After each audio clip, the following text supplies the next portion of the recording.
This is the story of two nights that changed the world. One night, a city burned under the weight of its own darkness.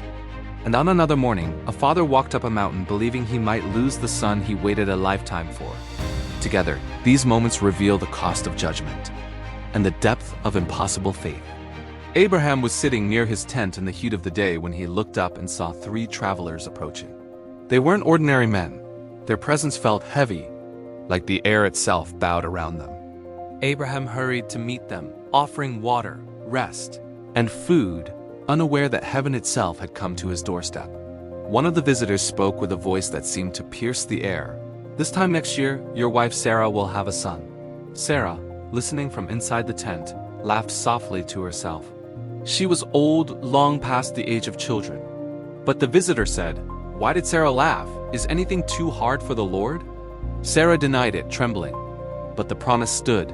As the visitors rose to leave, two headed toward the distant city of Sodom. But one remained. The Lord said, "Shall I hide from Abraham what I am about to do?" And in that moment, Abraham learned the truth. The cries against Sodom were great. Its violence, corruption, and cruelty had spread like a poison. Judgment was coming. Abraham stepped forward, heart pounding. "Will you sweep away the righteous with the wicked? What if there are 50 righteous people?" And God answered, "If I find 50 righteous in the city, I will spare it." Abraham pressed further, 45, 40, 30. 20, finally, he whispered. "What if only 10? And God said, "For the sake of 10, I will not destroy it." But 10 could not be found. When night fell, two angels entered Sodom. Lot, Abraham's nephew, met them at the city gate and urged them to stay with him. He knew the streets were not safe. Before long, the men of the city surrounded the house.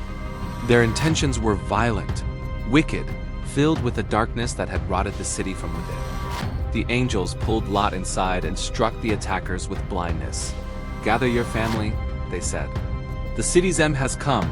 But when Lot warned his sons-in-law, they laughed, thinking he was joking. At dawn, the angels pressed Lot again. "Hurry! Take your wife and daughters and go. Run for your lives." Lot hesitated, not because he didn't believe, but because leaving meant losing everything he had built. Still, the angels seized them by the hand and led them out.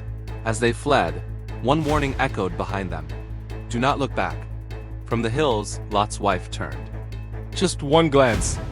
One lingering pull toward the life she couldn't release. And she became a pillar of salt. Then fire fell, not a storm, not lightning, but a blazing rain of destruction that consumed Sodom and Gomorrah in an instant. Smoke rose from the ground like a furnace.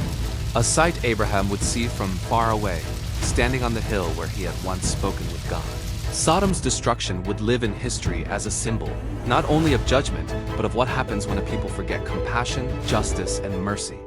But Abraham's story wasn't over, because from the ashes of Sodom, the promise of a child still waited to be fulfilled.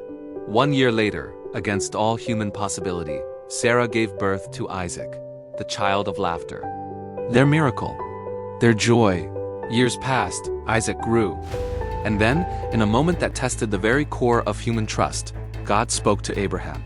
"Take your son, your only son Isaac, whom you love, and sacrifice him on the mountain I will show you." Abraham didn't argue, didn't bargain like he did for Sodom. He simply obeyed, though every step must have torn at his soul. He rose early, split wood for the offering, and walked with Isaac for 3 days. On the third day, Abraham saw the mountain. Isaac looked at him and said, "Father, we have the fire and the wood, but where is the lamb?" Abraham answered with trembling faith, "God himself will provide the lamb." On the mountaintop, Abraham built an altar. He laid the wood. Then he looked at his son, the son promised, the son of prophecy, the son he waited a lifetime for, and Isaac trusted him enough not to resist. Abraham lifted the knife. Time seemed to freeze. The world held its breath. Then a voice from heaven thundered, "Abraham, do not lay a hand on the boy. Now I know you fear God because you have not withheld your son, your only son, from me." Abraham lowered the knife, tears streaming. Behind him, a ram was caught in a thicket. God had provided the sacrifice. Abraham named the place, "The Lord will provide." The night Sodom burned showed the weight of justice. The day Isaac was spared revealed the depth of mercy. Two moments linked across time, reminding us that darkness has consequences. But faith is never forgotten. And even when hope seems impossible, the Lord will provide.